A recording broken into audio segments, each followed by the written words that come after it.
Let me show you how easy it is to download files using advanced ETL processor from any FTP or SFTP server. I have already created connection.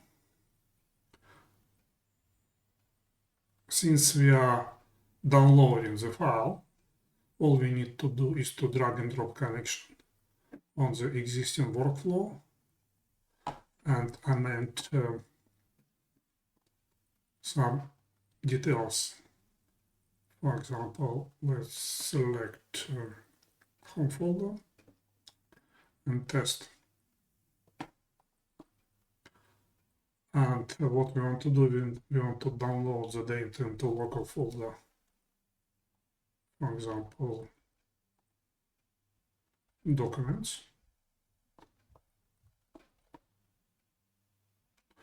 And what we need to do next, we just need to run it. And that's it. Takes less than 5 minutes, or to be precisely, maybe around 30 seconds, just to download the file. You can download multiple files by using mask. And you can also fail when the files are found and enable login. Well, we don't recommend enable login for production environment because it can generate very large logs.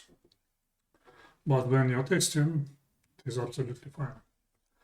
Okay, if you have any questions or suggestions, please go to our support forum and we'll do our best to help you. And as usual, please like and subscribe and continue watching our videos. Thank you. Bye.